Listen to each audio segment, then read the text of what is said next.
like be so hard, it'll wake me up. I'm like, what the heck? I definitely do. Okay. Hey. Sounds good. Yeah. One of these times you're gonna wake up and you're like, oh, I'm in heaven. Okay. Hey, here's the idea today. We're gonna go through a couple notes today where it's gonna be kind of reviewing the stuff that we've discussed. Plus, I'm gonna give you maybe a couple free answers for your homework. It's one of those things like just kind of nice to see some answers sometimes, just to check if you're right. One of the problems that I was getting a lot of questions on yesterday in your class and the other classes were the ones when we talked about the viewing windows. There was a problem that I'm gonna probably show it right here. It's -5 to 5 to 1 by -5 to 5 to 1. And the question is, I don't know, I think this is number 29 or something like that. And the question is, which graph was it down below? So they had graphs like A, B, C, and D. There's 4 graphs. And the graph you're looking for is a graph that has the markers that are marked correctly here. And I'm going to do a couple examples of this, where these are my X's, these are the Y numbers. So what I'm looking for is a graph that has certain X like markers on the picture and certain Y markers, right? And what I'm looking for is I'm looking for the graph that on the X-axis, it's starting at -5 and it's going up to +5, but it's counting by ones. So -5, -4, -3, -2, -1, 0, 1, 2, 3, 4, 5. That's what I'm looking for. I'm looking for that graph. And then for the Y numbers, I'm looking that it's starting at -5 as well, and it's also jumping by ones, and it's going up to +5. So -5 up to +5, jumping by ones. -5, -4, -3, -2, -1, 1, 2, 3, 4, 5. Does that make sense? What the graph I'm looking for? Yeah. I was getting a lot of questions like, Ward, how do I even do that problem? I'm just looking for this graph. Now, let's say we change the coordinates up, right? So let's say your coordinates for your particular graph, or whatever this chart was, let's say it was this. Let's say it was -2 up to 8, and it's jumping by 2's. And the next one is I'm going from -3 up to 9, and I'm jumping by 3's. Maybe this is the chart that they're giving you, and you're trying to go find that graph that represents it. Well, my graph, what I'm looking for is it's starting at -2, and it's jumping by 2's, right? It's going from -2 up to 8, jumping by 2's. So the next marker I would hit is 0, because it's jumping by 2. The next marker I'd hit is 2, 4, 6, and 8. And this is the graph I'm looking for. The problem is they don't give you the numbers, but I'm looking for the graph that has those markers. So maybe if I'm more equally spacing them, this is kind of what I'm looking for. Does that make sense? Like that's the graph I'm trying to spot. Now the other one is starting at -3, and it's going up to 9, going by 3's. So if I go up by 3, that's 0, 3, 6, 9. Does that make sense? Like what I'm looking for? That's the graph. It's just one of those things like you need to like identify what these are. This is the minimum. This is the max. This is the units it's jumping by. So I'm looking for like the correct hash marks. And you're trying to identify. So maybe this is graph letter C. Maybe this is graph A. And I'm trying to figure out which graph goes with these two. So it's like, okay, this graph was definitely, this one's jumping by 5's, or by 1's, and this one's going by 2's. Even though they don't have any numbers, I can see that it's doing the correct thing, right? It's going, okay, if this was -2, it's going up by 2, up by 2, up by 2, up by 2, up by 2, and that would be 8. So I can identify, like, these numbers fit on that x-axis. Like, so it's a lot of, like, open-endedness. Because, I mean, this graph, you know, if I looked at this graph, it could represent another one. Maybe there's another one that's up above that's doing this. This part, and this is my x's, that would still be represented by that. It starts at -1, goes up to 4, and it's jumping by 1's. The thing that might give it away is the y-axis numbers. Because maybe the y-axis numbers were different on this viewing window versus that viewing window. Because maybe this one was this. Maybe the viewing window on this was -5 up to 5, jumping by 1's. Well, this definitely did not represent that. Does that make sense, like how I'm identifying which one's which? I had a ton of questions on that yesterday. It was just, I think some people are getting confused because there was no numbers. And it was just asking like which graph goes with the right one. Okay, are we good with that? All right, so there's the first ones. I think I gave you a freebie answer there. You're welcome. Let's move on to the next part. The next part was try to figure out, the max and min on a graph. Remember, it's not asking for relatives, just absolutes if it has one. There could be one for saying it's find domain, that's x's, find the range. I might have accidentally misstated something yesterday about range. Just thinking back to what I wrote on the board yesterday. When you do range, I'm going to give you an answer. I'll give you a problem here. I don't know if we had any of these, but let's say in your graph that this is what we have. Now I'm going to make this up. Okay, let's say that was my graph for some reason. And it wanted to know the range that I'm at. Well, the range is all the y numbers between, and I think, yes, I wrote x's. This is the range are y numbers. I think I accidentally wrote x there. It was a mistake. I think I caught it later in the day. I was remembering back to the problems we did, because I had PreCalc later in the day. I was like, I think I actually wrote it wrong when I did it. I think I put x by accident.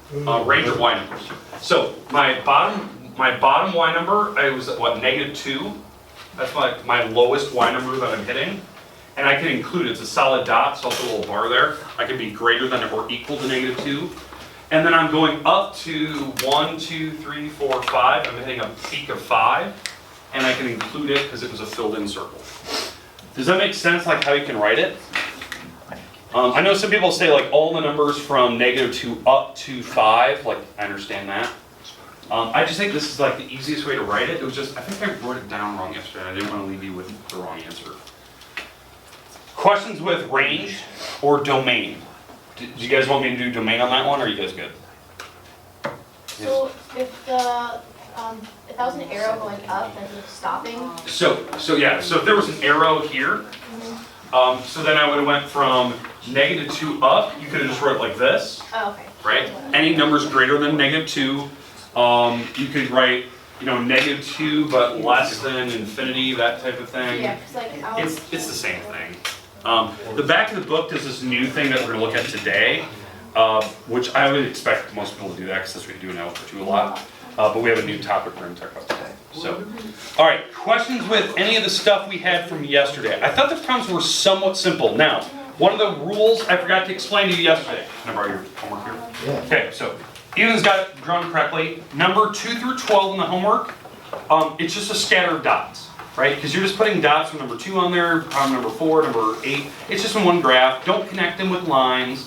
At no point on any of the graphs you're doing, I think graphs 14, 18, 20, you're not connecting any of them with lines. It's just scattered dots. Because on 14, 18, and 20 and whatever, all they have you do is plot 5 dots, and that's it. That's all you're doing. You're just plotting 5 dots. Don't connect them with lines. So if you're following kind of what Ethan did there, he did it correctly, just putting random dots on the paper. Questions on the basic homework that you have? Okay, we have new stuff today, and all I want to do is maybe do about 5 minutes worth. 5 minutes, that's it. And then I'll give you time where you can just work into homework, you can take some time, you can ask me questions, you can work, because obviously I give you a lot there. And I want to make sure that you get a chance to work on it. I think it's easy. It's simple, short answers, especially when you get to that second page. It's just quick, short answers all over the place. But I want to make sure that you get some time. Now, the thing I want to bring up is what Nelson brought up here earlier, is how do you write the range and domain differently? Because the idea is that the back of the book might have a different answer. I don't know. You know what that was. So, anyway. I want to show you a different way to write answers. So if you check the back of the book, they might write it differently than you did. And it's not wrong, it's not like you're doing something wrong. It's just a different way of writing the same answer. And that's what I want to look at today. And it's called interval notation. It's one of the things, once you learn it, it's the easiest thing in the world to do. And it's actually the fastest way to write answers for domain and range. But I don't know if you've ever learned it or been taught, right? So I want to walk through it today. It could make your life easier because maybe you're in the middle of your homework and you're like, God, I wish there was a different way of writing this because I just don't like writing this stuff. You're not good at it. Maybe you don't even know what these symbols are. You don't know which one to pick. So here's what we're going to do. We're going to just use my example. I'm going to use the same one. I'm going to use the dot, not the arrow for right now. We'll switch it to an arrow here in a minute. Okay? Now, this picture, this is not continuous, correct? The picture definitely starts and stops. Okay, so it's discontinuous. It has a starting and a stopping point. Okay, what we can do is we can talk about intervals. So this, again, this is brand new. This is called interval notation. It's one of our new topics for the next section. This is section 1.2. So 1.2. Interval notation, it will help you on your homework currently. You do not have to do it on the homework that I assigned. It's just one of those things I want to introduce it today because it could make more sense connecting with your homework today. Okay, so it's still talking about domain and range, right? We can still talk about that. Domain and range. These are still two topics that are in this section. Getting used to X numbers and Y numbers. But it's how you can write it differently. So here's what I mean. On domain, that's all of your X numbers from here up to here, correct? Yep. When you write that, since it is continuous, or discontinuous, but it has a starting and stopping point, this is the easiest thing in the world. Do you agree that these items are solid dots? I do. Okay, so just put brackets. Brackets means the dots are filled in. If the dots are open, so I'll make an example, let's say this was an open dot here, then you use a parenthesis instead of a bracket. Does that make sense? That's the first rule. If it has an arrow, maybe over here, there's an arrow instead, you use a parenthesis. So, parenthesis like that. You only use brackets when it's a filled in dot. Does that make sense? It's the easiest thing in the world once you know the basic rule. Okay, so let me go back to the solid dot. So I'm going back to the solid dot. Alright, so I got my bracket still. And now for the interval, all you do is tell me what is the lowest X number that I'm hitting. So, my lowest X number, 1, 2, 3, 4, 5. So what is that, -5? That's my lowest X numbers I'm hitting is -5. What is the upper X number that I'm hitting?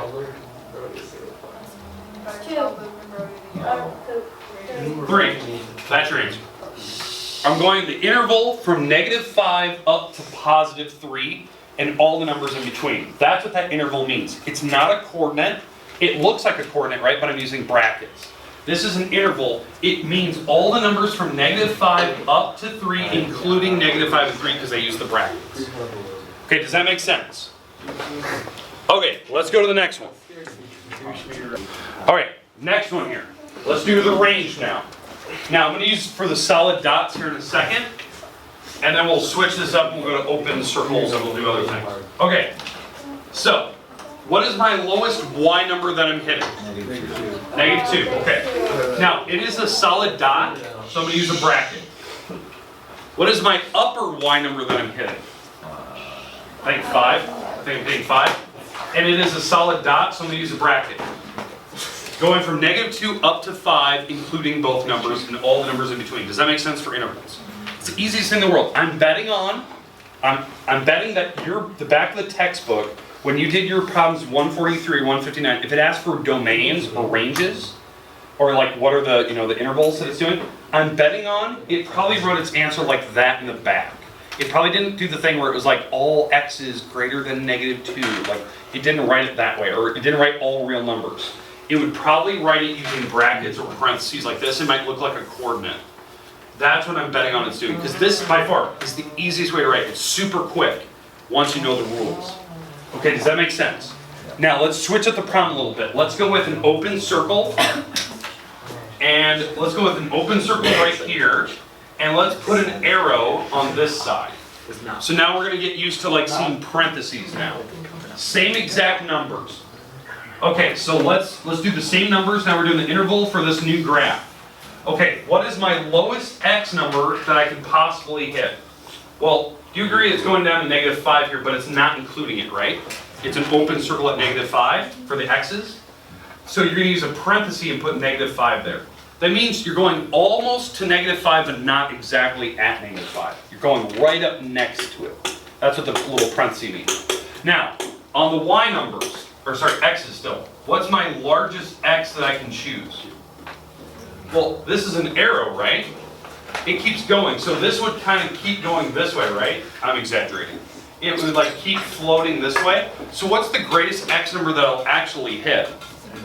Infinity, right? I'm going to the direction of infinity. Like it's not stopping. This arrow is going to keep floating this way. So I'm actually going to cover every x number floating to the right. So you would go to positive infinity and use a parenthesis because infinity is not a number, so you don't include it. So use a parenthesis. Does that make sense, the interval I'm going through? Okay, let's do the next one. Let's do the ranges. So now, the ranges, the y numbers now. Okay, for the range for the y numbers, what is my lowest number that I'm hitting on the y-axis? -2. Now, it is a solid dot, so I'm going to put a bracket there again. Okay, I'm hitting -2 and it is a solid dot for the y-axis.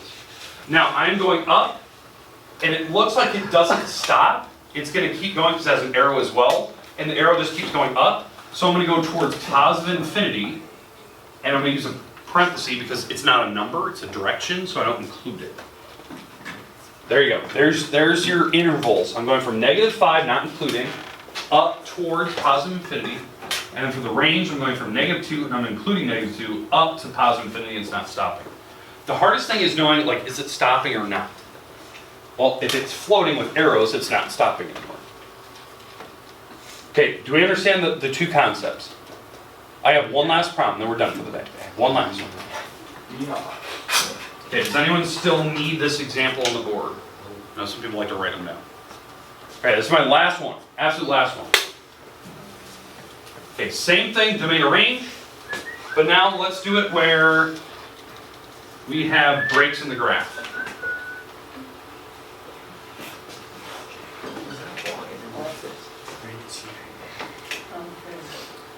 Okay.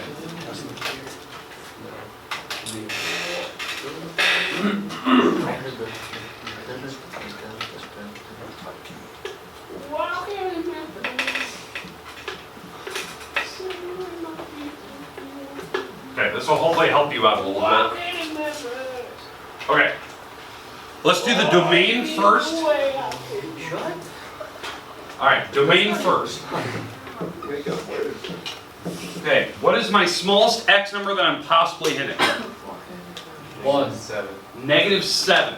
So that is my lowest x number. Remember, x is domain, right? So I'm hitting -7. Now, is that a solid dot or an open dot? It's a solid dot. There's not even an arrow, so it's a solid dot. I'm going to use a bracket. I always start with the lowest x number. Again, domain are x's. If you need to make that note to yourself, love of God, write it down. Okay? Now, it goes up and at some point it stops, correct? It's not like continuous and flowing the whole time. It stopped. Where did it stop? -2, right? It went from -7 up to -2 and then it stopped. Now, is -2 a solid dot? Yeah, so I use a bracket. It stopped. Now, what I'm going to do next, I'm going to do a union. Union means to add. Do a union, and now we're going to start up again later on. Where does it start up again? 2, and that's an open circle at 2, so I'm going to use a parenthesis because it's not a bracket, because it's not a solid dot. And what is the biggest x that I'm hitting? And I'm going, right? It's going to infinity. So I'm going to go to positive infinity, and I'm using a parenthesis because infinity is not a number, so I just use a parenthesis. There's your domain. It's going from -7 up to -2, including both those. It takes a break, so I do a union. And then I'm starting up at 2 again, but I don't include it. It's an open circle, and it's going up to positive infinity. That's the easiest way to write it. Instead of going, okay, x is less than -2, but greater than -7, and starting at -2 and being greater. Like, that's stupid. Like, this is the easiest way to write it. It's super quick. You just need to know is it a bracket or a parenthesis. It's an arrow. All right, so now for y numbers, for range numbers, for the range, or the y's. Okay, we're going to do the same thing. We're going to have a bracket and parentheses. So what's my lowest y number I'm hitting? 1. 1. Now, is it included? Yeah. Yes, it's a solid, like, block, right? Then it goes up to what? 2? It goes up to 2 on the y-axis, and it is a solid number, and it stops. Then we do a union, and where does it continue on from? 4, parenthesis, right? Because it's an open circle at 4 for the y numbers, and it's going up to positive infinity. And we use a parenthesis because infinity is not a number. There's your intervals. That's the easiest way I can teach you how to do it. Now, obviously, this is the first day. I don't expect you to be like perfect at this. Hopefully, you're getting the idea of like when to use a bracket, when not to. We're gonna practice this more when they have lots of breaks. We're gonna do a ton of different problems these next couple days with this stuff. So I don't know if I'll necessarily see you Friday this week. I think I have you tomorrow for sure. But I think Friday I might just have like period 8 or 9 at the end of the day. So if I don't have you, Friday, it's not a big deal. Probably tomorrow we'll just do a few notes. We'll turn to your homework. That'll be it tomorrow. It'll be pretty easy.